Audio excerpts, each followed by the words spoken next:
Alhamdulillahirrahmanirrahim. Terima kasih saya ucapkan kepada Bapak Ibu yang telah berhadir di acara saya dalam menyelesaikan tugas CGP angkatan 9, yaitu menyebarkan pemahaman dan penerapan pengalaman budaya positif.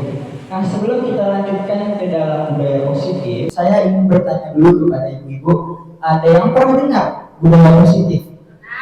Pernah ya? Nah, kira-kira apa sih itu budaya positif? Ya, Ibu Saina silakan. Kebiasaan-kebiasaan di sekolah yang berpihak pada murid agar murid dapat berpikir lebih positif dan kritis. Oke, terima kasih. Jadi budaya-budaya yang berpihak kepada murid yang positif ya. Yang lain? 5S. Kebiasaan-kebiasaan baik. Ya, terima kasih. Apa tadi 5S? Yang lain? Keyakinan yang diterapkan di sekolah. Keyakinan yang diterapkan di sekolah. Iya. Baik, terima kasih jawaban Ibu benar semua. Jadi budaya positif itu adalah budaya kebiasaan-kebiasaan baik yang kita terapkan di sekolah. Yang contohnya 5S, tanggung jawab, disiplin, ya, yang semuanya akan berpihak kepada murid. Oke, selamat datang Bapak Ibu guru hebat. Mari belajar bersama, berkolaborasi, saling mendukung untuk mewujudkan disiplin positif di SD Negeri Singgersing yang tercinta kita ini. Nah, pada kali ini kita akan membahas konsep inti modul budaya positif. Jadi konsep intinya ada 8 konsep. Yang pertama, perubahan paradigma belajar. Yang kedua, disiplin positif. Yang ketiga, nilai-nilai kebajikan. Yang keempat, kebutuhan dasar manusia. Motivasi perilaku manusia, posisi kontrol guru, keyakinan kelas, dan yang terakhir ada segitiga restitusi. Nah, oke, pembelajaran dengan paradigma baru. Jadi kita sudah kurikulum merdeka. Dalam kurikulum merdeka ini kita pernah mendengar istilah pembelajaran yang berpihak kepada guru dan pembelajaran yang berpihak kepada murid. Nah, jadi ibu-ibu ada yang tahu apa perbedaan dari pembelajaran pada guru atau teacher center, berpihak kepada murid atau student center? Ada yang tahu? Boleh silakan. Mic-nya sama-sama. Oke, boleh semua, boleh silakan. Kalau menurut saya ya Pak Ya. Pembelajaran yang berpihak pada murid itu adalah di mana tenaga pengajar atau gurunya itu mengutamakan kepentingan peserta didik. Oke. Kalau menurut saya. Itu kalau pembelajaran berpusat kepada siswa. Ya, kalau pembelajaran yang berpusat kepada guru, menurut saya guru itu harus berkembang sesuai dengan zamannya, gitu. Menurut saya. Menurut Bu Risma, terima kasih pada Bu Risma. Ada yang lain? Ada yang lain? Bu Saina? Boleh? Ya, silakan Ibu Saina. Bisa ini. Kalau menurut saya pembelajaran yang berpihak kepada peserta didik adalah guru harus mengenal karakteristik semua peserta didiknya. Itu yang berpihak kepada peserta didik. Kalau dia berpihak kepada guru, guru mengambil waktu untuk memahami karakteristik siswa tadi untuk keperluan pembelajarannya. Oke, baik, terima kasih. Tepuk tangan Ibu Jana. Oke, Ibu Saina silakan. Kalau menurut saya pendidikan yang berpihak kepada murid itu adalah pendidikan yang memperhatikan kebutuhan atau minat murid itu sendiri. Kemudian kalau berpihak kepada guru harus membenahi dirinya sesuai dengan kemajuan zaman, apalagi di zaman sekarang ini yang serba teknologi. Oke, terima kasih. Ya, kita berikan tepuk tangan dulu kita. Tidak, ibu-ibu semua tadi benar, ya, tidak ada yang salah. Jadi pembelajaran berpusat pada peserta didik itu, jadi memang pembelajaran berfokus pada peserta didik. Ya, jadi guru bisa memahami karakter peserta didik, minat bakat minatnya. Jadi sehingga pembelajaran berpusat pada peserta didik. Kalau pembelajaran berpusat kepada guru, jadi guru di tengah, murid hanya duduk diam dengar. Ya, guru menjelaskan, menginstruksikan sampai dari awal sampai akhir hanya guru saja. Nah, itu yang berpusat kepada guru. Nah, jadi paradigma barunya yaitu pembelajaran dengan paradigma merupakan pembelajaran yang dirancang berdasarkan prinsip pembelajaran berdiferensiasi, sehingga para peserta didik belajar sesuai kebutuhan dasar, kebutuhan berdasarkan tahap perkembangan sesuai teori psikologi modern untuk mewujudkan profil pelajar Pancasila. Jadi pembelajaran berdiferensiasi. Different, bahasa Inggrisnya different, berbeda. Nah, jadi pembelajaran di kelas itu berbeda, bukan satu arah. Berbeda bagaimana? Berbeda sesuai dengan bakat dan minat siswa. Jadi di awal semester kita lakukan tes bakat minat gaya belajar. Nah, dari kita lakukan tes gaya belajar, kita tahu murid kita gaya belajarnya seperti apa, bakat minatnya seperti apa. Nah, jadi kalau dia gaya belajarnya dengan visual, kita mendengarkan suara. Nah, kita visual kita memperlihatkan video. Nah, audio visual, video sudah ada suara, sudah ada gambar. Nah, kalau dia kinestetik, maka di dalam kelas kita bisa bergerak. Kita suruh ngapain anak murid kita. Jadi tidak berfokus pada satu arah, berbeda. Nah, jadi dalam berdiferensiasi itu ada 3 macam, ada proses, ada kontennya, ada produknya. Kalau proses itu dalam proses pembelajaran, ya, dalam prosesnya, materinya mungkin itu kontennya. Kalau produk, hasil yang didapat setiap anak berbeda. Nah, jadi misalnya dalam matematika ada soal untuk si anak A itu tingkat kesulitannya rendah, untuk anak B tingkat kesulitan soalnya sedang, untuk anak C tingkat kesulitannya tinggi. Jadi berbeda, ya, sesuai dengan tingkat kemampuan siswa. Jadi itu sudah termasuk kepada berdiferensiasi.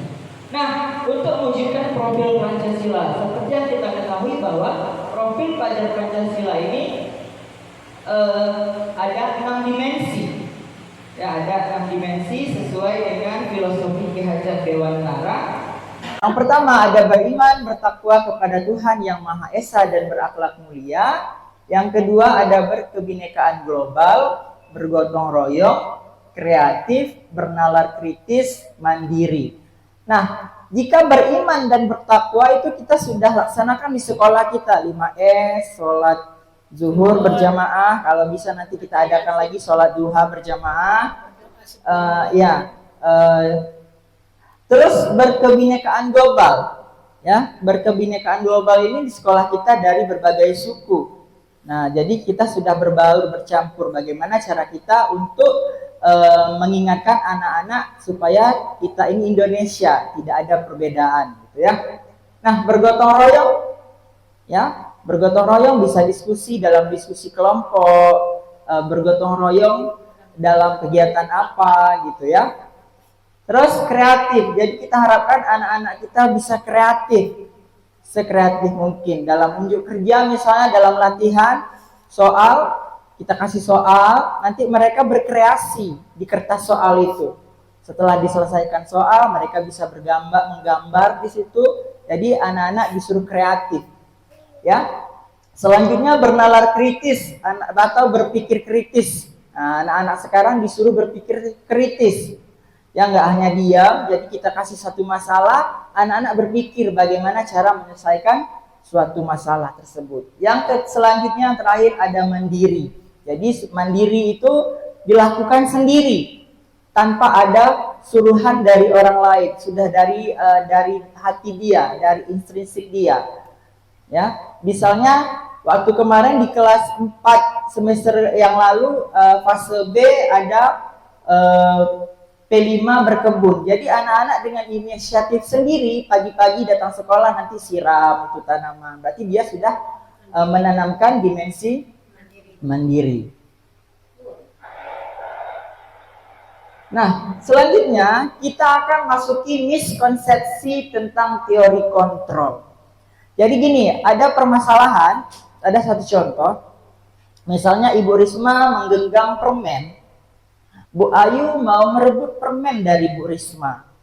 Kira-kira dari Bu Risma dan Bu Ayu, siapakah yang memegang posisi kontrol ini supaya tangan Bu Risma tidak terbuka, permennya tidak dapat Bu Ayu. Bu Ayu boleh melakukan segala cara. Boleh dengan rayuan, dengan bujukan, dengan imbalan, dengan kekerasan, terserah. Yang penting Bu Ayu bisa merebut, tapi Bu Risma tetap mempertahankan permennya ini. Kira-kira siapa yang memiliki posisi kontrol di antara kedua ibu ini tadi? Bu Risma. Bu Risma. Ya, benar sekali. Posisi kontrol itu ada pada diri kita sendiri, bukan dari orang lain. Nah, inilah miskonsepsi kita tentang teori kontrol. Yang pertama, di mana ilusi guru mengontrol murid. Ya.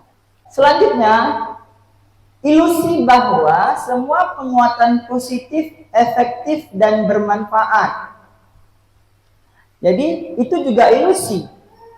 Ya, nanti kita panggil anak-anak, kamu kerjakan ini, nanti Bapak kasih ini, gitu. Bapak kasih reward, dia ngerjakan. Tapi kalau nggak ada reward, dia nggak ngerjakan. Nah, jadi itu juga ilusi. Ya, itu kan bentuknya positif, kita memberikan reward. Tapi pada saat itu, nah setelah tidak ada reward, maka dia tidak kerjakan lagi. Oke, selanjutnya ilusi bahwa kritik dan membuat rasa bersalah mampu menguatkan karakter. Itu juga ilusi. Ya, kita kritik anak itu. Kamu nggak boleh gini, kamu nanti gini. Awas kalau gini. Nah, itu nggak boleh. Jadi kita kritik itu bukan malah menguatkan karakter, tapi akan melemahkan karakter peserta didik kita. Selanjutnya, ilusi bahwa orang dewasa berhak memaksa. Kita guru semua dewasa, lebih dewasa daripada peserta didik kita. Jadi karena kita menganggap diri kita dewasa, kita memaksa murid kita. Kamu kerjakan ini halaman sekian sampai sekian, waktu 10 menit. Nah, jadi kita beranggapan bahwa kita mengontrol mereka dengan memaksa. Tapi padahal mereka sendiri yang mengontrol diri mereka untuk mengerjakan hal tersebut. Ya, jadi kita nggak bisa memaksa. Nah, jadi kita biasanya memaksa ya. Kamu harus kerjakan ini, kalau enggak awas gitu. Nah, seperti tadi pagi. Kumpulkan gambaran, kalau enggak ibu hukum. Nah, itu kan sudah memaksa. Nah, padahal kontrol dirinya ada pada diri siswa sendiri. Kita beranggapan bahwa kita memiliki kontrol. Dengan kita paksa, mereka mau menyerahkan gambarannya. Nah, padahal kontrolnya ada pada diri mereka sendiri. Oke. Jadi, dengan adanya kontrol, dengan adanya miskonsepsi kontrol, mengubah paradigma stimulus respon menjadi teori kontrol. Kelihatan ya? Nah, ini adalah stimulus respon. Kita melihat dunia, kita melihat kebutuhan kita sama. Ya, realitasnya kebutuhan kita sama. Jadi menurut teori kontrol, kebutuhan kita berbeda. Nggak sama kebutuhan kita. Ya, kebutuhan kita tidak sama. Nah, misalnya saya sekarang membutuhkan untuk lulus dari CGP. Ibu Jur, Bu Saina ingin lulus P3K. Ya, Bu Yanti, Bu Inun ingin lulus S1. Jadi kebutuhan kita tidak sama, keinginan kita tidak sama, berbeda. Itu menurut teori kontrol dan stimulus respon. Yang kedua, semua orang melihat hal yang sama, Tapi dalam teori kontrol, setiap orang memiliki gambaran berbeda. Ya. Misal, Bu Yanti di kelas 3, Bu Nurjanah di kelas 1. Ya. Jadi mereka melihat ke bendera. Yang bendera. Bu Janah bilang benderanya ujung yang bulat itu berada di sebelah kiri. Berada di hadapan saya. Tapi dari posisi Bu Yanti, ujung bulatnya itu bukan di hadapan Ibu Yanti, sudah menyamping. Nah, jadi gambaran itu tidak sama. Ya. Nah, jadi apa yang kita lihat dengan orang lihat pasti akan berbeda. Kita mencoba mengubah orang agar berpandangan sama dengan kita. Stimulus responnya, teori kontrolnya, kita berusaha memahami pandangan orang lain terhadap dunia. Dengan kita memahami pandangan orang lain terhadap dunia, maka juga orang lain akan memahami pandangan kita tentang dunia. Nah, itu dia. Berperilaku buruk dilihat sebagai suatu kesalahan, padahal semua perilaku memiliki tujuan. Baik itu buruk, baik itu baik. Baik buruknya perilaku kita memiliki tujuan. Nah, ya, apakah itu dengan cara yang baik atau dengan cara yang buruk? Setiap perilaku memiliki tujuan. Jadi jika ada anak berbuat salah, jangan langsung kita marahin, jangan langsung kita hukum. Kita tanya dulu alasan dia apa. Nah, pasti dia memiliki tujuan. Apa tujuannya? Itu yang harus kita ketahui. Nah, selanjutnya, orang lain bisa mengontrol saya. Teori kontrolnya, hanya Anda yang bisa mengontrol diri Anda. Seperti Bu Risma dan Bu Ayu tadi. Yang mengontrol genggaman permen di tangan Bu Risma hanya Bu Risma, bukan Bu Ayu. Jadi yang mengontrol diri kita adalah diri kita sendiri. Mau kita berubah atau tidak ada pada diri sendiri. Orang lain nggak bisa mengontrol. Selanjutnya, pemaksaan ada pada saat bujukan gagal. Teori kontrolnya, kolaborasi dan konsensus menciptakan pilihan-pilihan baru. Jadi jika ada anak melakukan satu kesalahan, jangan langsung kita bujuk, jangan langsung kita marahin. Kita adakan diskusi. Kita berikan pilihan. Ya, misalnya si anak menyontek dalam kelas saat ulangan. Kita panggil, kita lakukan diskusi. Kenapa? Kita tanya apa alasannya, tujuannya apa. Terus setelah tahu kesalahannya, apa yang akan rencana ke depannya supaya kejadian tidak terulang lagi. Jadi kita berikan pilihan kepada anak, tidak kita batasi. Nah, oke, kalau selanjutnya stimulus respon, model berpikir menang kalah. Kalau teori kontrol, model berpikir menang-menang. Jadi korban dan tersangkanya sama-sama menang. Nah, tidak ada yang tersakiti. Nah, kalau kita biasanya yang tersangka selalu tersakiti gitu ya. Kita hukum terus, kita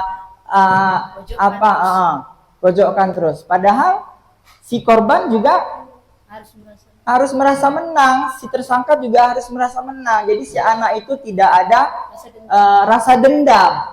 Ya benar, tidak ada rasa dendam. Jadi adanya istilahnya dapat dihargai oleh gurunya. Nah, gitu ya. Oke, selanjutnya, nah ini disiplin positif. Apa sih itu arti disiplin?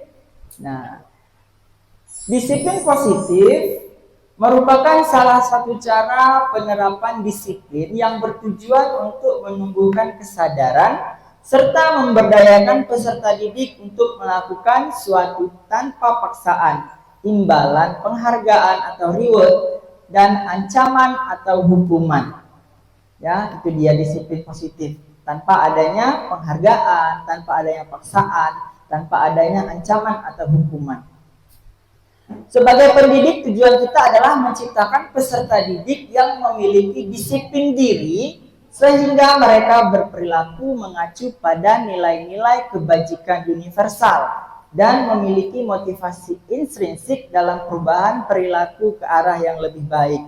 Contohnya disiplin kita sholat zuhur berjamaah di sekolah. Jadi dengan adanya kebiasaan positif itu, bisa kita harapkan siswa ada kemauan dari diri sendiri untuk melakukan sholat.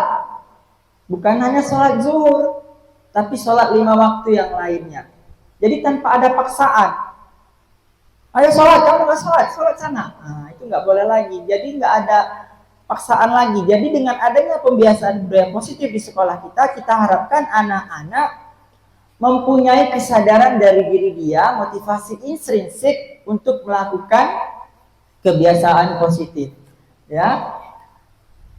Selanjutnya, nah, tadi ada nilai-nilai kebajikan. Apa saja nilai kebajikannya? Nilai yang disepakati bersama, lepas dari suku bangsa, agama, bahasa, maupun latar belakang. Contohnya, profil pelajar Pancasila, beriman bertakwa kepada Tuhan Yang Maha Esa dan berakhlak mulia, berkebinekaan global, gotong royong, mandiri, kreatif, dan bernalar kritis. Selanjutnya, IBK, Primary Years Program atau PYP, yaitu toleransi, rasa hormat, integritas, mandiri, menghargai, antusias, empati, keingintahuan, kreativitas, kerjasama, percaya diri, dan komitmen. Selanjutnya, ada keterampilan hidup atau life skill.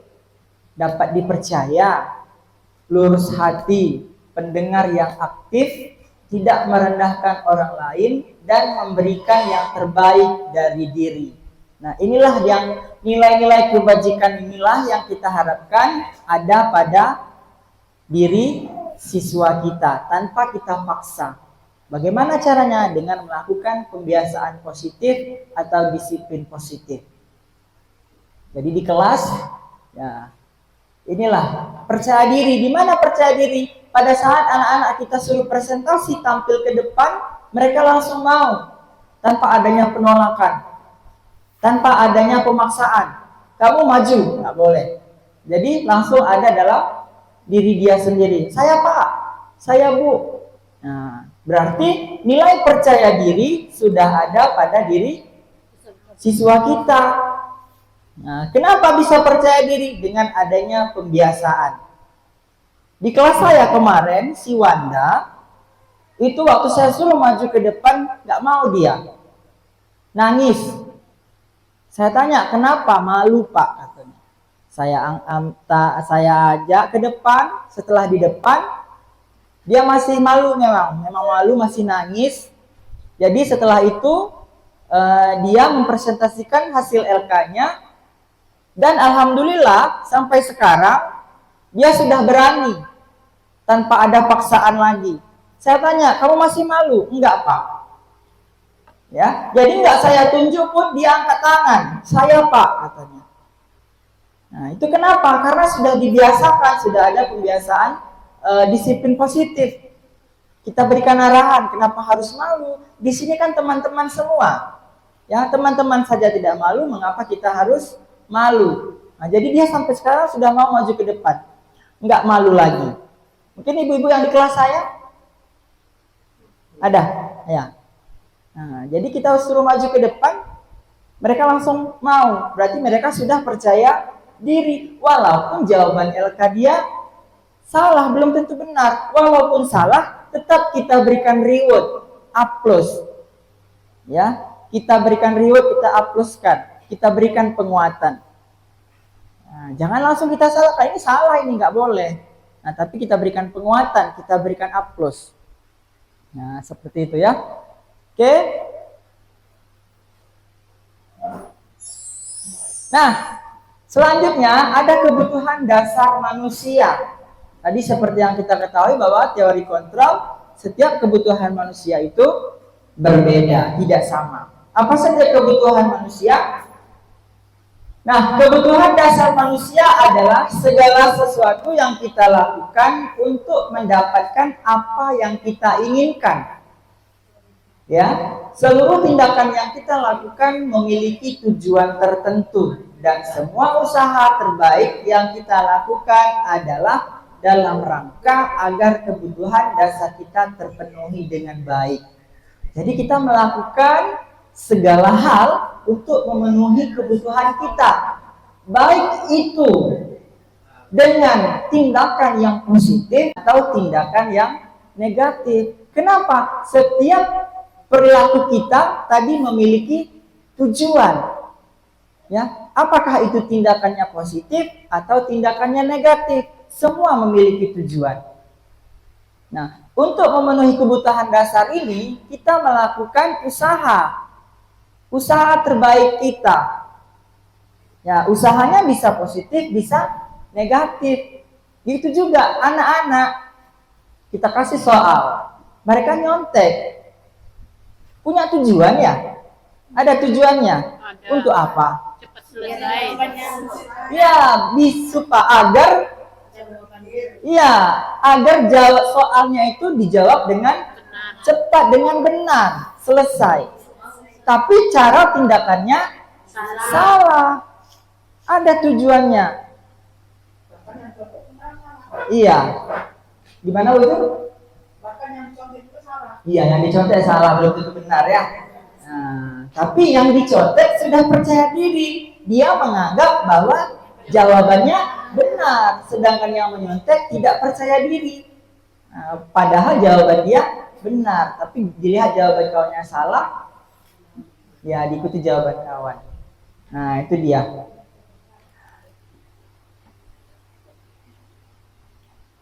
Oke. Nah, ini ada gambar apa ini ya? Rumah, terus tangan, hati, ya. Terus ini ada penjara, ada orang keluar dari sangkar. Terus ini ada anak-anak yang sedang bermain. Ini ada anak yang mendapatkan juara. Kira-kira kebutuhan dasar manusia yang pertama ini apa ini? Rumah. Rumah itu kira-kira untuk apa ya? Tempat tinggal. Tempat tinggal. Kebutuhan primer. Kebutuhan hidup. Apa bujur? Tempat berteduh siang dan malam. Ya, benar semua ya. Jadi rumah ini adalah tempat bertahan hidup. Jadi kebutuhan dasar manusia yang pertama adalah bertahan hidup. Apa contohnya? Makan, minum, berpakaian, ya. Betul ya? Ya, makanan, minuman, pakaian, tempat tinggal, keamanan dan kesehatan. Itu kebutuhan dasar manusia yang paling utama. Ya. Selanjutnya, kasih sayang dan rasa diterima. Ya, tadi seperti kita bahas tadi si Bako, kenapa sikapnya seperti itu? Mungkin dia di rumah kurang kasih sayang dari orang tuanya. Karena orang tua menganggap anaknya berbeda dari anak yang lain, jadi sering dimarahin, sering dibentak-bentak, akhirnya si anak kurang kasih sayang. Jadi posisi kontrol dia semakin tinggi. Ya, nah itu. Contohnya apa? Ya, rasa diterima, rasa dipedulikan, berbagi, bekerja sama, menjadi bagian dalam kelompok. Nah, jika ada anak-anak yang berkelahi, kita panggil. Biasanya anak-anak yang berkelahi, yang mukul duluan, itu akan diasingkan oleh kelompoknya, ya kan? Nah, jadi dengan adanya kita sebagai guru, kita lakukan diskusi, pendekatan individual. Nah, jadi kenapa? Karena agar si anak tersebut bisa diterima kembali di dalam kelompoknya. Jadi dia tidak kekurangan dari kebutuhan kasih sayang dan rasa diterima.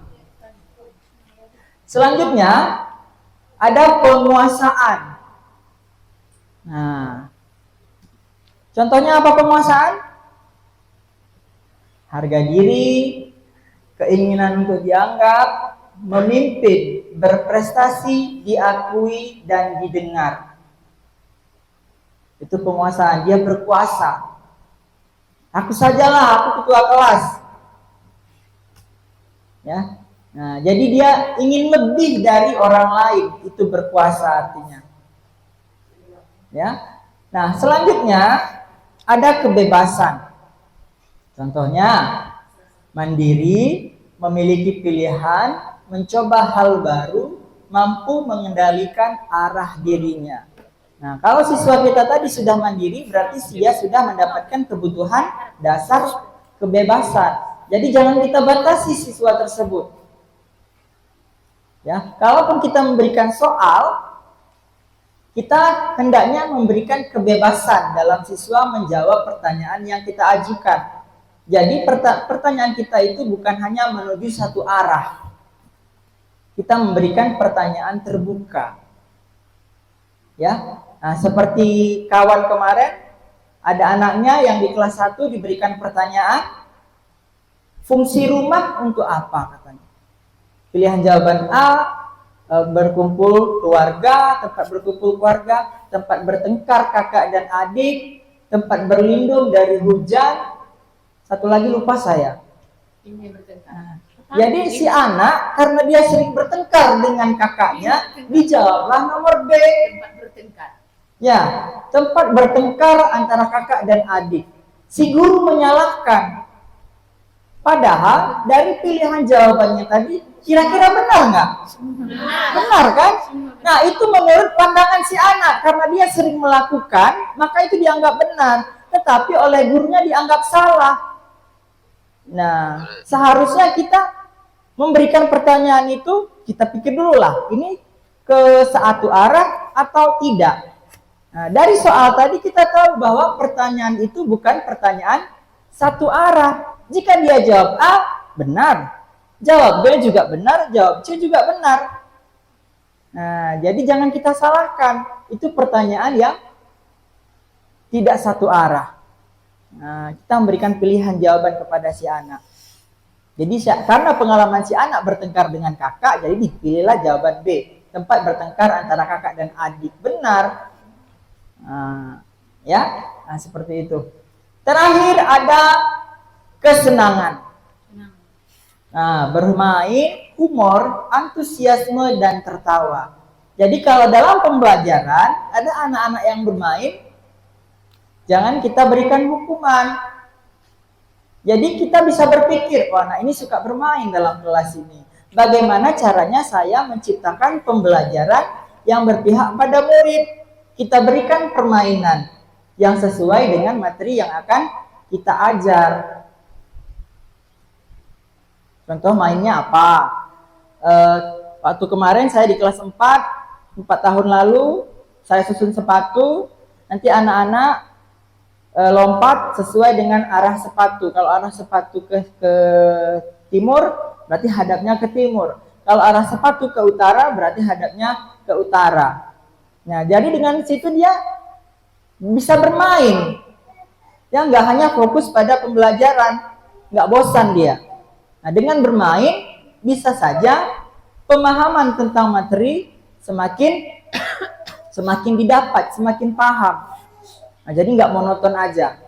Nah, jadi kenapa? Karena inilah kesenangan kita, kebutuhan dasar kita bertahan hidup, kasih sayang dan rasa diterima, kebebasan, penguasaan, dan kesenangan. Ini kebutuhan dasar manusia, ada semua pada diri kita sendiri. Begitu juga dengan anak-anak. Jadi anak-anak itu nggak bisa kita paksakan. Kenapa? Karena kebutuhan dasarnya ada. Dan setiap kebutuhan dasarnya berbeda. Oke, masih semangat ya? Masih. Oke, kita lanjutkan. Nah, motivasi perilaku manusia. Motivasi perilaku manusia itu ada dua. Ada motivasi ekstrinsik dan ada intrinsik. Ekstrinsik ini motivasi dari luar, intrinsik motivasi dari dalam. Dari dalam diri kita sendiri, tanpa ada paksaan dari orang lain. Nah, motivasi ekstrinsik ini untuk menghindari ketidaknyamanan atau hukuman. Ya, menghindari ketidaknyamanan atau menghindari hukuman. Contohnya tadi, kumpulan gambar, kalau enggak ibu hukum katanya. Jadi anak-anak takut dihukum, maka dikumpulkan gambarnya. Nah, berarti itu motivasi dari mana? Luar. Dari luar, ekstrinsik. Ya, bukan dari dalam diri siswa. Yang kedua, untuk mendapatkan imbalan atau penghargaan dari orang lain. Ayo baca buku, nanti siapa yang selesai baca buku, Bapak kasih hadiah. Jadi anak-anak cepatlah baca buku. Nah, jadi itu masih dari luar, motivasi dari luar, belum ada dari diri sendiri. Nah, selanjutnya untuk menjadi orang yang mereka inginkan dan menghargai diri sendiri dengan nilai-nilai yang mereka percaya. Contohnya apa? Contohnya anak-anak kemarin ikut lomba gambar. Kita kan nggak paksa ya, nggak paksa. Mereka mau, mereka kumpulkan uang untuk bayar biaya pendaftaran. Mereka menggambar. Nah, setelah itu alhamdulillah ada yang dapat juara dan ada yang tidak dapat juara. Berarti itu kemauan dari diri sendiri, motivasi dari diri sendiri. Aku harus ikut, aku bisa. Nah, kalau dari luar, ini bersifat sementara. Ya, bersifat sementara. Kalau dari intrinsik itu bersifat untuk kedepannya. Ya, nah ini dia. Untuk menghindari ketidaknyamanan, hukuman, untuk mendapatkan imbalan atau penghargaan dari orang lain, untuk menjadi orang yang mereka inginkan, dan menghargai diri sendiri dengan nilai-nilai mereka percaya. Selanjutnya, nah ini ada hukuman, konsekuensi, dan restitusi. Pernah dengar hukuman ya? Pernah dengar konsekuensi? Apa kira-kira perbedaan? Yang tahu perbedaan antara hukuman dan konsekuensi? Ada yang tahu Ibu? Hukuman dan konsekuensi? Hukuman hal yang dijalani. Sesuatu yang Ini kalau hukuman, Ya, Pak Ibu. kalau menurut saya kan hukuman itu yang kita berikan kepada murid yang memang jelas nyata. Jadi konsekuensinya itu artinya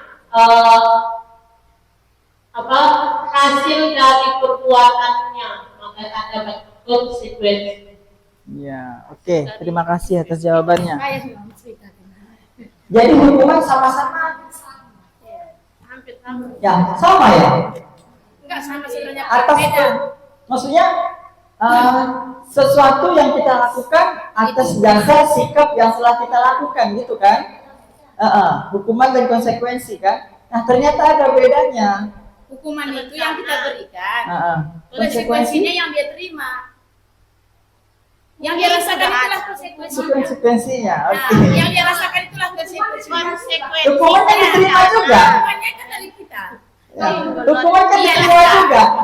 Nah, jadi konsekuensi dan hukuman itu biasanya hukuman itu akan berdampak panjang bagi siswa. Akan berdampak panjang. Jadi diingatnya bisa jadi dendam dia. Nah, kalau konsekuensi itu bersifat sementara, jangka waktunya pendek. Nah, terus, ini perbedaannya sudah ada ya. Hukuman ini tidak ada rencana atau tiba-tiba. Tidak ada rencana, tiba-tiba. Ya. Oh, kamu tadi nyontek ya. Sekarang bersihkan WC. Hal yang tak terduga. Tak terduga. Tidak kita rencanakan kita berikan hukuman itu. Nah, mendadak. Ya. Kalau konsekuensi sudah ada. Kalau kita menumpahkan air dalam botol minum, maka konsekuensinya apa? Kita akan membersihkan. Ya kan kita bersihkan, kita lap supaya mejanya tidak basah. Itu konsekuensi. Nah, murid tidak tahu apa yang akan terjadi atau tidak dilibatkan. Yang kedua, yang selanjutnya bersifat satu arah, berupa hukuman psikis atau fisik. Ya, psikis atau fisik. Nah, contohnya apa ini hukuman? Misal, di dalam kelas kita sedang menjelaskan materi. tiba-tiba ada satu anak yang cuek, ada yang tidur mungkin. Ada yang tidur, nggak open dia sama kita. Nah, lalu kita kesal, kita panggil si anak. Nah, coba kamu sebutkan apa yang ibu tanya, bapak tanya tadi. Dia kan nggak bisa jawab. Nah, itu kita memberikan hukuman tidak terencana, tidak rencanakan. Nah, padahal itu yang kita lakukan salah. Ya, nah itu hukuman. Kalau konsekuensi terencana atau disepakati sesuai peraturan. Murid tetap dibuat tidak nyaman. Sikap guru selalu memonitor murid. Ya, walaupun ada konsekuensi, murid tetap tidak nyaman. Apalagi hukuman. Nah, itu masih hukuman psikis tadi ya, bukan fisik, belum fisik, masih psikis. Nah, yang ketiga ada restitusi. Nah, restitusi ini proses menciptakan kondisi bagi murid untuk memperbaiki kesalahan. Proses kolaboratif yang mengajarkan murid untuk mencari solusi sendiri. Jadi jika ada siswa kita yang bermasalah, jangan kita berikan hukuman, jangan kita berikan konsekuensi, tetapi kita melakukan restitusi.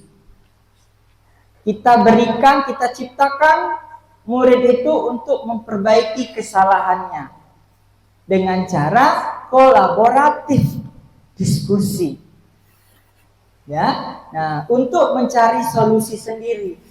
Jadi dia yang membuat kesalahan, dia yang mencari solusi supaya kesalahan itu tidak diulangi. Jadi karena dia solusinya dari dalam diri, maka pasti tidak akan terulang lagi.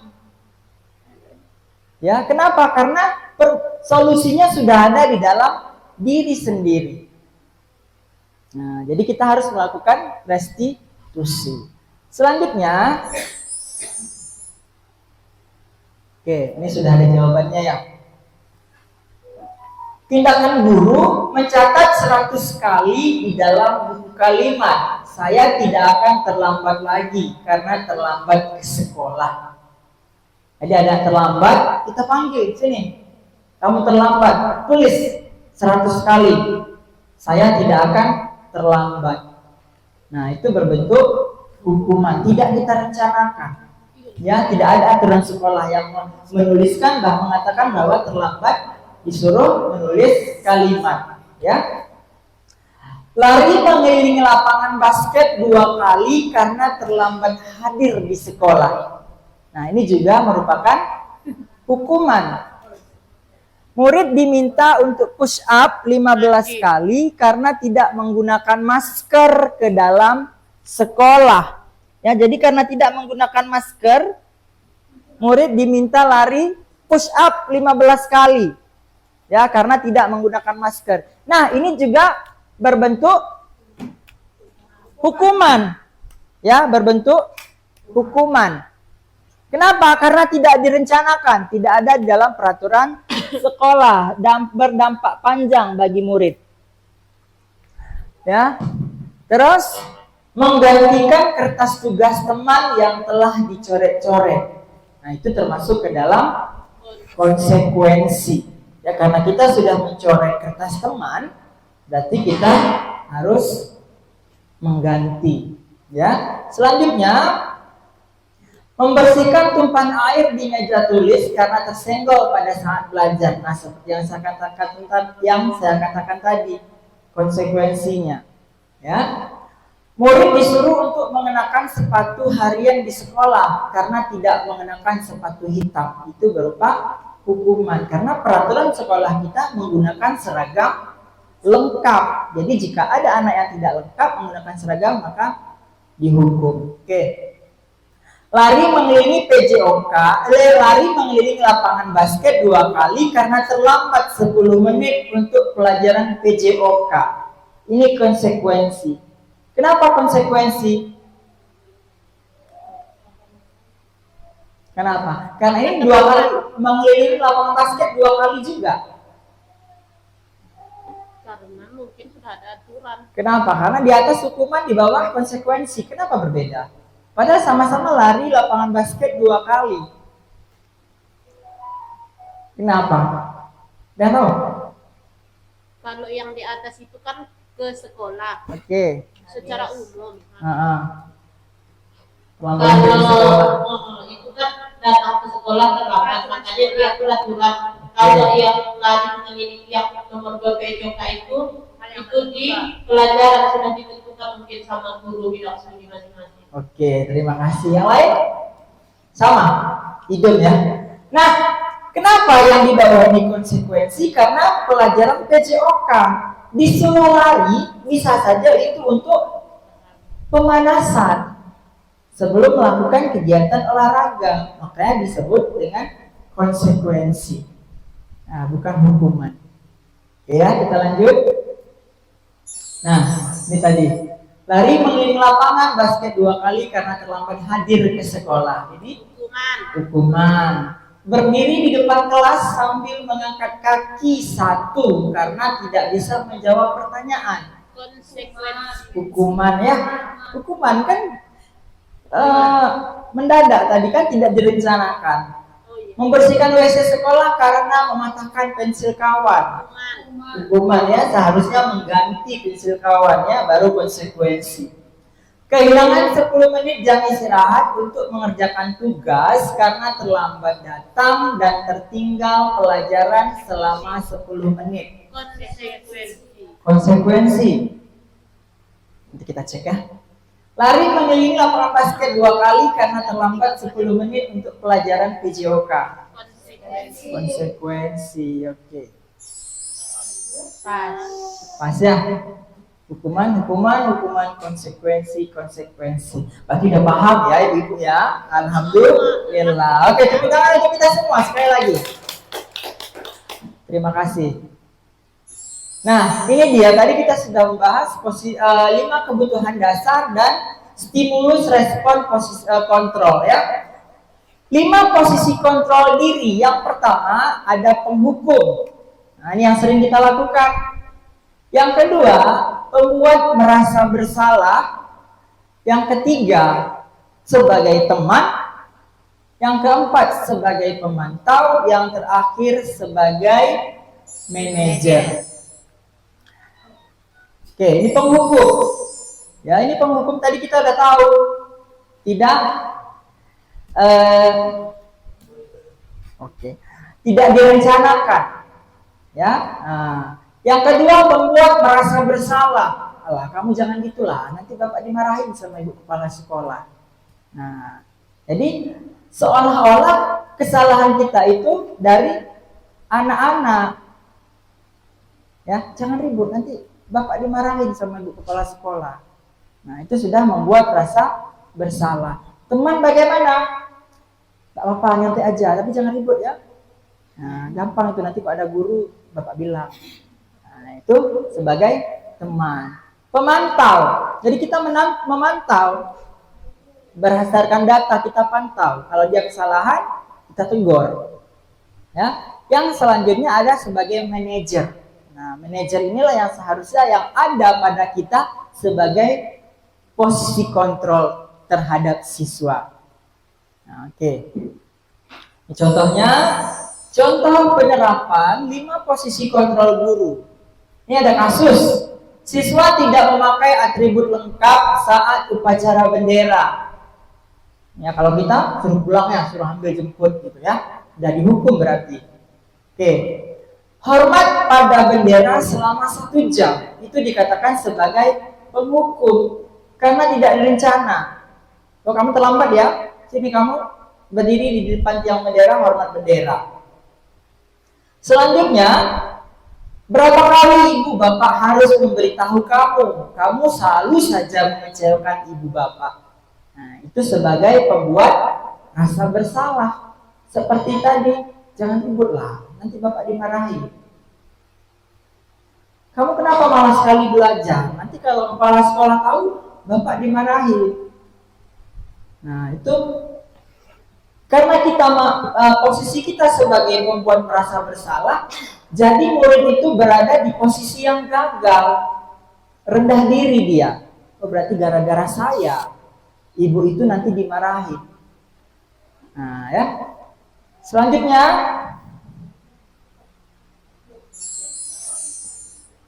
ayo dong ikuti aturan sekolah. Tolong bantu ibu bapak ya. Sekali ini ya sudah, tidak apa-apa. Lain kali jangan berbuat seperti itu lagi ya. Nah, itu posisi kontol berada sebagai posisi teman. Anak terlambat, ya udah kamu nggak apa-apa, masuk cepat masuk kelas, jangan ribut-ribut ya. Nah, sering kita gitu ya sama anak-anak. Ya udah nggak apa-apa, masuk terus. Nah, jangan bilang-bilang yang lain, jangan bilang-bilang kawan. Nah, itu kita berada di posisi sebagai teman. Selanjutnya, pemantau. Kamu sudah melanggar peraturan sekolah, kamu tahu konsekuensinya. Setelah upacara, kamu beli atributnya ke koperasi dan jangan diulangi. Nah, itu posisi kita sebagai pemantau. Tadi anak terlambat, ya udah apa sini, masuk terus ke kelas. Jangan ribut-ribut ya. Nah, itu posisi teman. Kalau pemantau, kita suruh lengkapi. Kenapa? Karena ada data, ada peraturan sekolah kita kalau memakai seragam lengkap. Yang terakhir, ini sebagai manajer.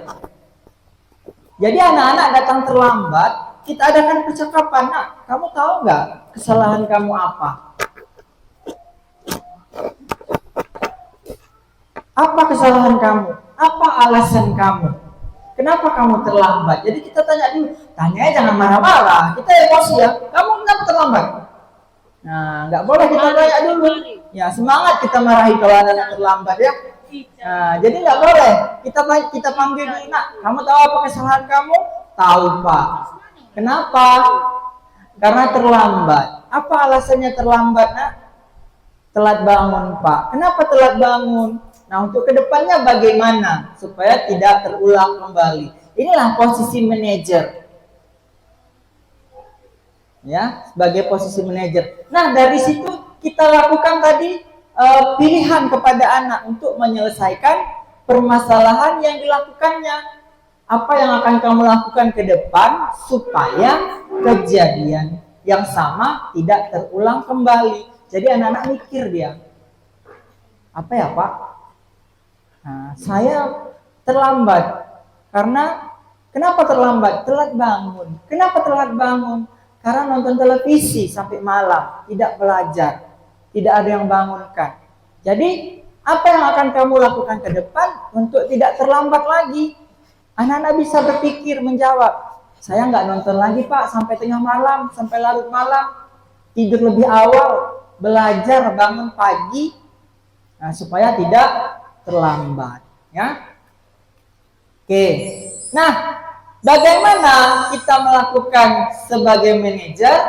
Terlebih dahulu kita membuat keyakinan kelas.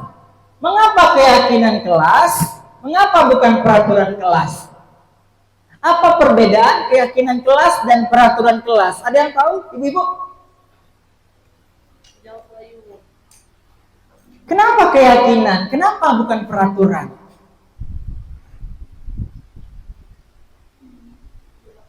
Oke, silakan Ibu Ramidan.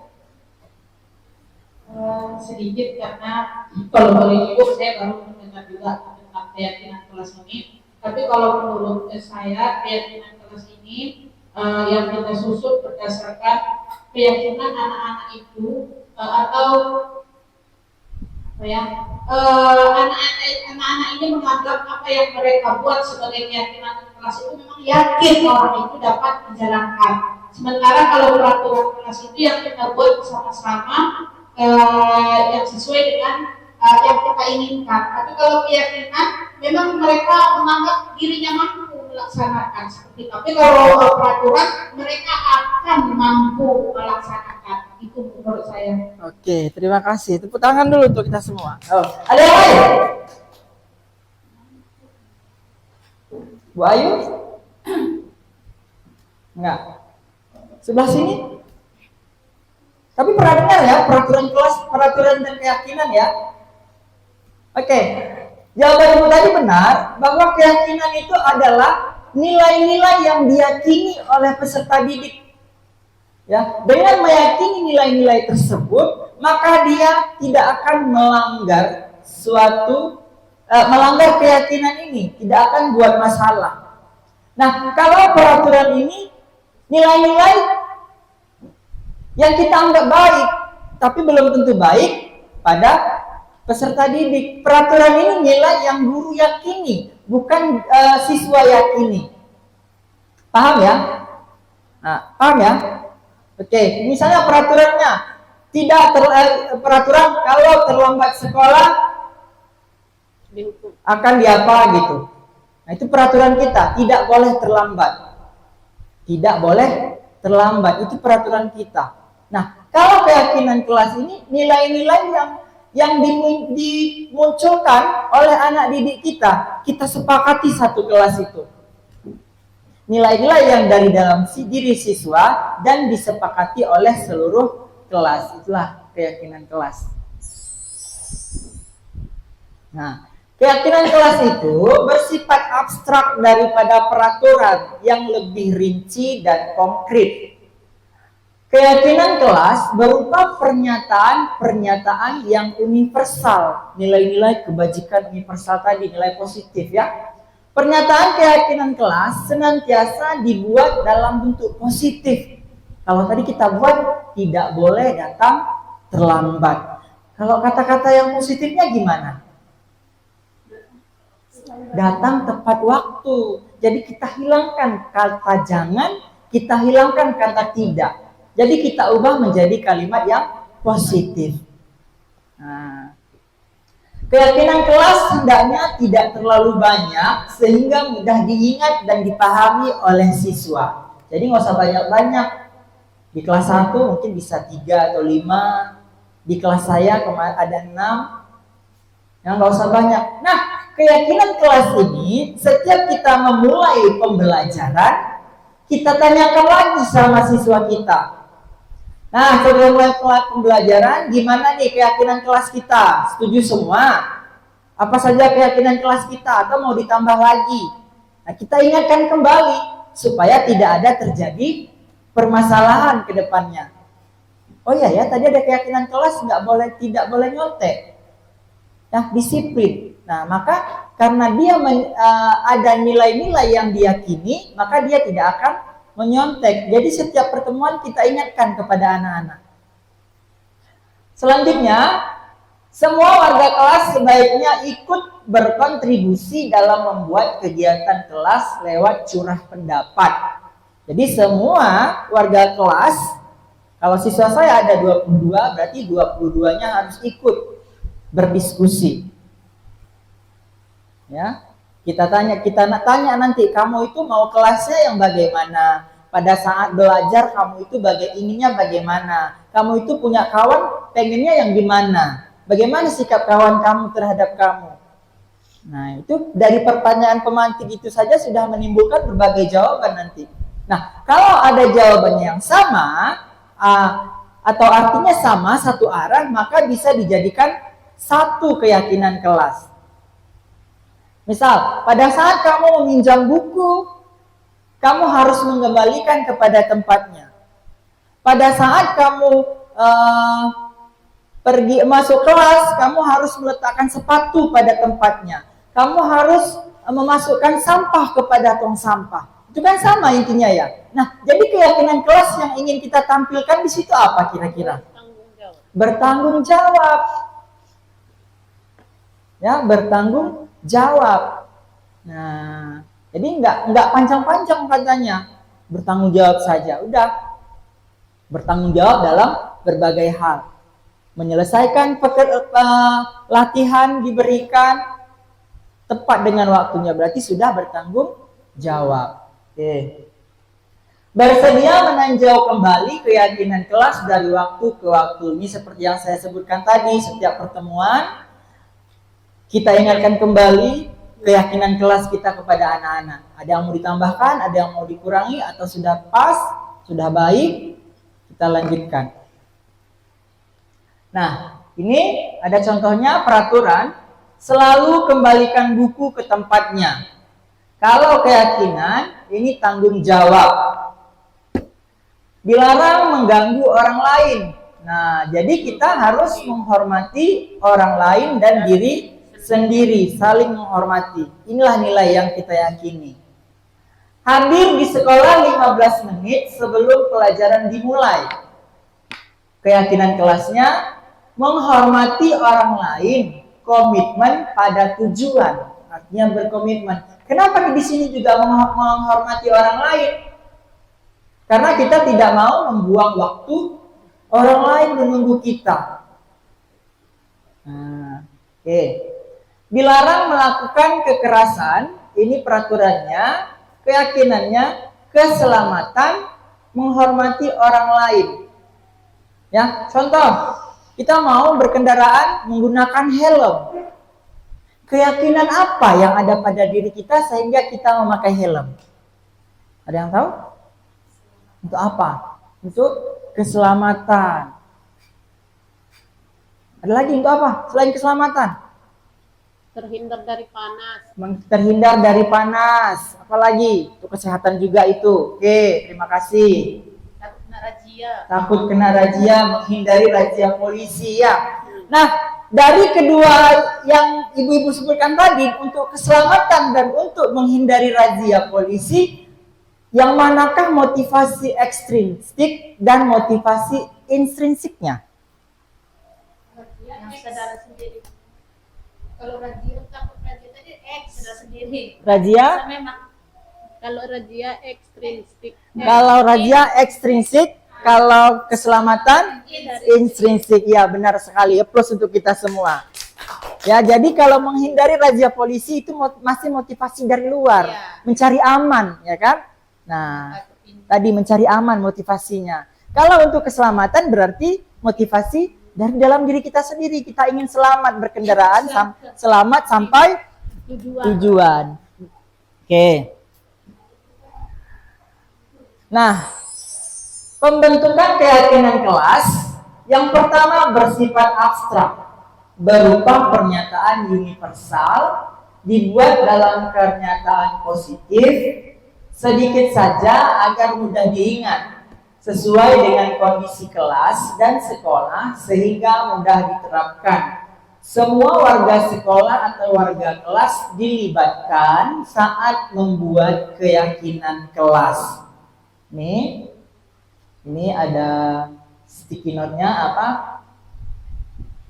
Ya, sticky apa namanya ini? Lupa saya. Post-it. Ya, ini post-it saat membuat keyakinan kelas. Nah, ini keyakinan kelas yang sudah saya sepakati bersama siswa saya di kelas 4. Yang pertama disiplin. Disiplin waktu, disiplin dalam segala hal. Ya, harus tepat waktu. Nah, berperilaku jujur. Jadi jangan ada siswa yang berbohong.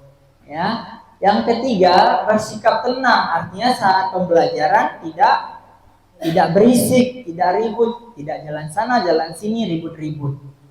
Yang masuk di kelas saya nanti boleh diterapkan, ditanyakan lagi keyakinan kelasnya sebelum pembelajaran dimulai. Yang keempat, bertanggung jawab. Nah, ini sudah kita bahas tadi, jika kita meminjam sesuatu, maka kita harus mengembalikan kepada tempatnya. Saling menghargai, menyayangi, dan tolong menolong. Nah, ini kenapa ini saling menghargai? Berarti di sini tidak ada lagi yang namanya bullying. Nah, sekarang lagi viral ya bullying. Nah, jadi kita mencegah bullying, perundungan di sekolah kita. Di mana pertama kita melakukannya? Ya di kelas kita. Nah, jadi boleh nanti di kelas kita nyanyikan lagu anti bullying. Kelas 4 sudah ingat itu, sudah hafal. Jadi dari nyanyian lagu-lagu yang dinyanyikan anak tadi, jadi anak tahu, oh gini berarti bullying. Menyakiti berarti bullying. Menghina, mengejek berarti bullying. Nah, bullying secara psikis, bukan fisik. Ya. Oke, yang selanjutnya sopan santun, tidak berkata kasar. Jadi kata tidaknya kita hilangkan. Jadi sopan dan santun, 5S. Ya, disiplin positif kita sudah ada di sekolah 5S. Sapa, senyum, salam, sopan, santun. Nah, jadi tadi ada hukuman, ada konsekuensi, dan ada restitusi. Di mana restitusi ini, posisi guru adalah sebagai manajer. Dalam restitusi ada segitiga restitusi. Yang mana segitiga restitusi ini memiliki 3 tahapan. Yang pertama ada menstabilkan identitas. Yang kedua ada validasi tindakan yang salah. Dan yang ketiga ada menanyakan keyakinan kelas. Nah, untuk kita memposisikan diri kita sebagai manajer dan melakukan segitiga restitusi, pertama-tama yang kita lakukan adalah di kelas kita harus ada keyakinan kelas.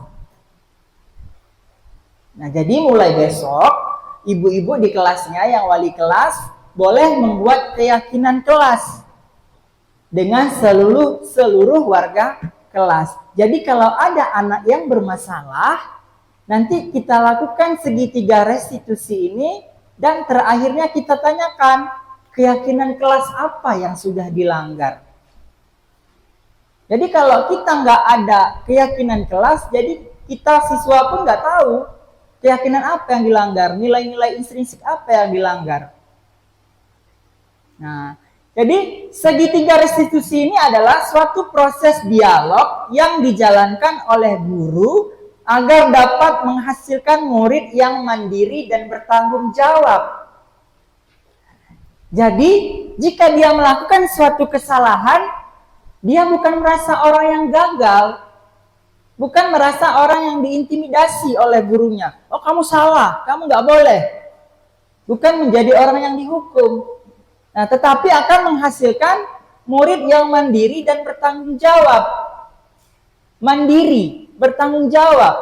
Berarti karena ada keyakinan, dia bertanggung jawab, tidak akan melakukan kesalahan yang sama. Dia sudah bisa mandiri. Tidak perlu kita ingatkan lagi keyakinan apa yang dilanggarnya. Dia sudah tahu, oh keyakinan ini berarti saya tidak ulangi lagi. Ya. Nah, ini adalah menstabilkan identitas di mana berdasarkan prinsip membuat kesalahan adalah bagian dari proses pembelajaran. Jadi kesalahan yang dibuat anak-anak itu memang kesalahan, tapi kesalahan itu adalah bagian dari proses pembelajaran. Gak apa-apa, bukan kamu saja yang pernah melakukan itu. Bapak juga pernah, ibu juga pernah.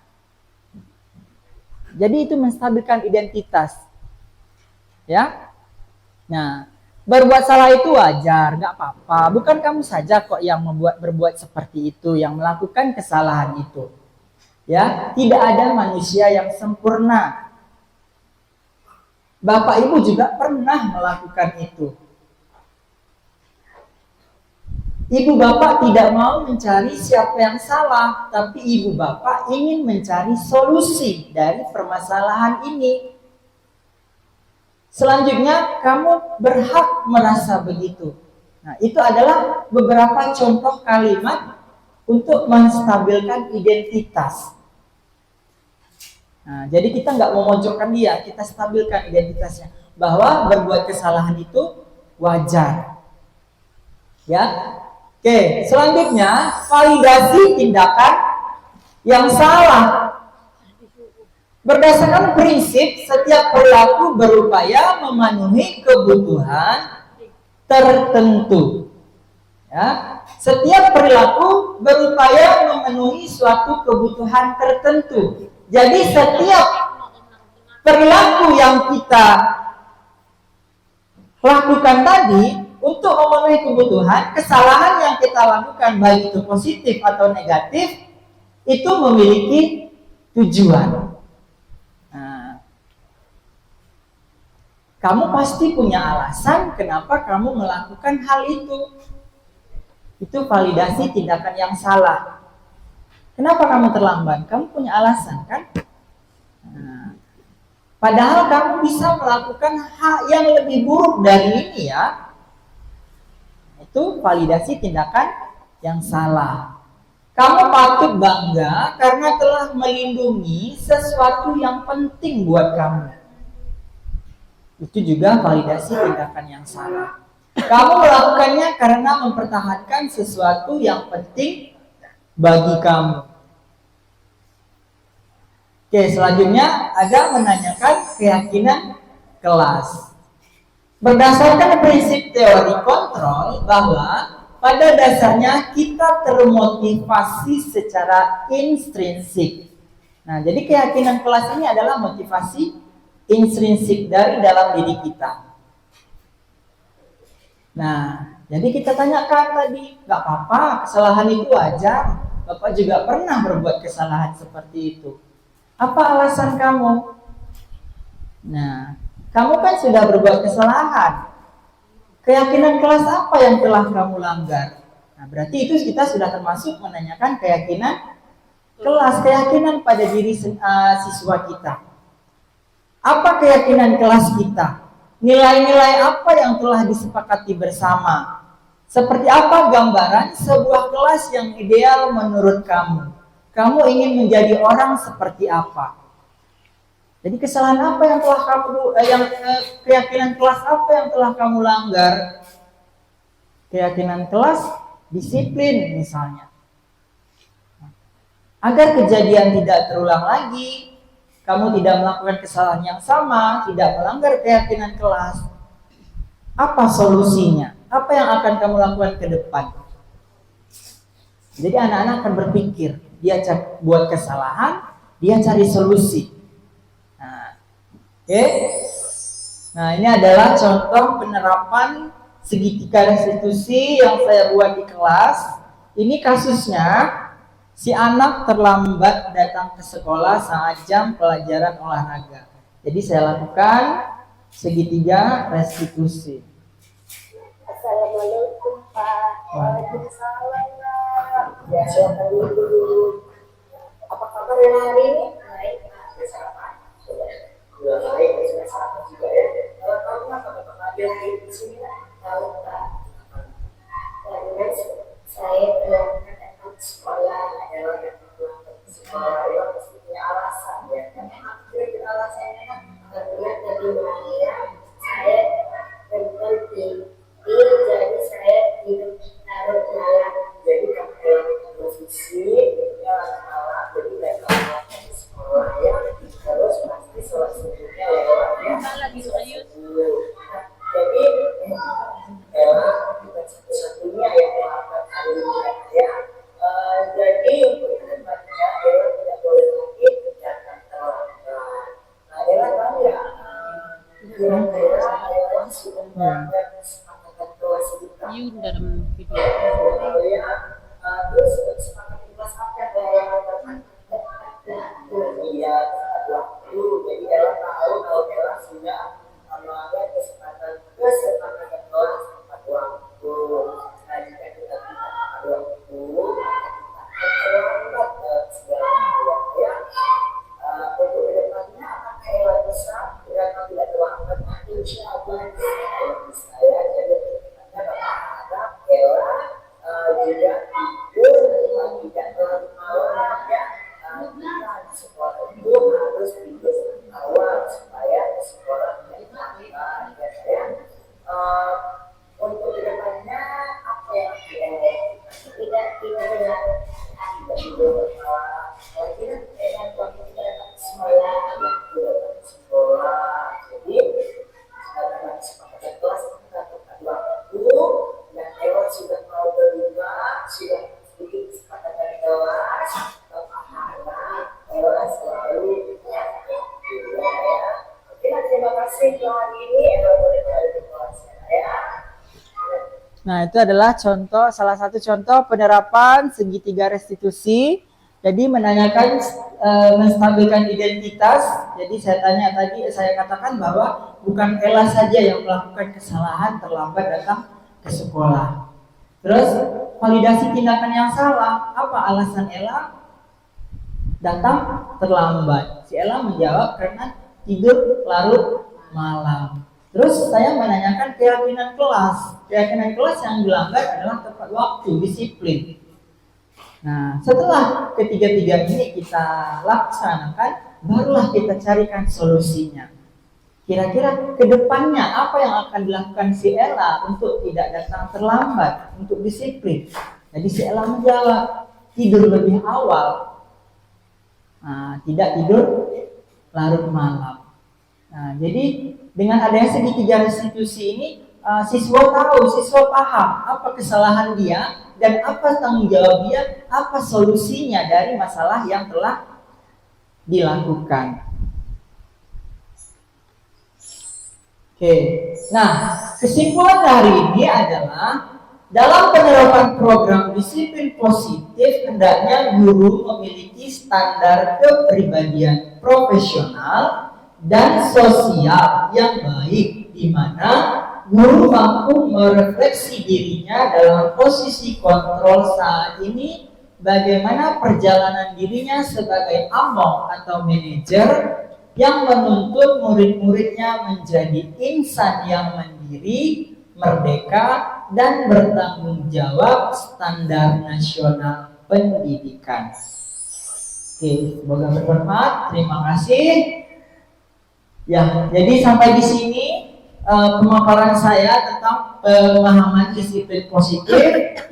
Saya ucapkan terima kasih, lebih dan kurang saya mohon maaf. Sebelum kita akhiri pertemuan kita ini, marilah kita ucapkan dengan alhamdulillah. Alhamdulillah. Baik, Bapak Ibu, assalamualaikum warahmatullahi wabarakatuh. Apa suruh kita semua?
warahmatullahi wabarakatuh.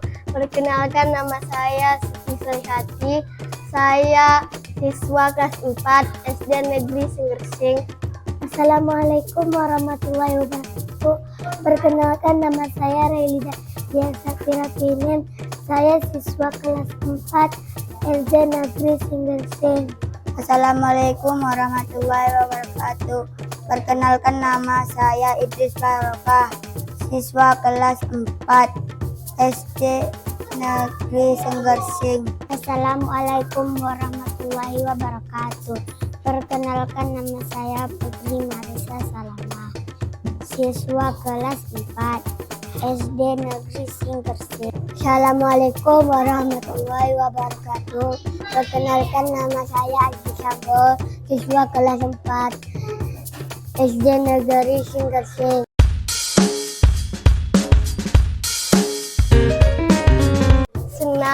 Senang, bahagia, senang.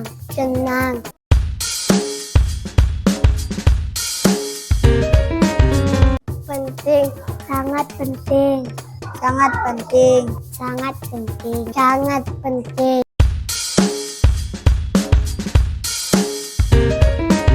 Dapat membuat kami bersikap jujur karena membuat saya bisa disiplin.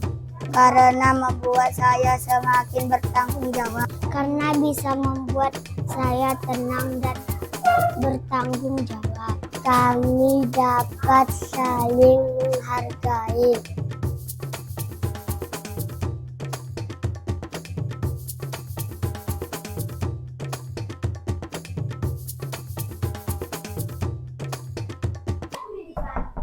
Assalamualaikum, Pak. Waalaikumsalam. Masuk Iqbal.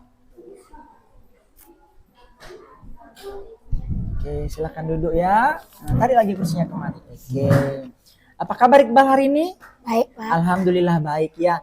Iqbal tahu kenapa Bapak panggil hari ini ke sini? Tahu, Pak. Kenapa, Nak?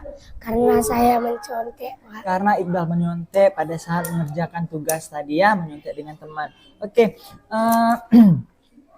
Nggak apa-apa, Nak, karena Iqbal bukan satu-satunya yang menyontek ya, Nak ya. Ya, Pak.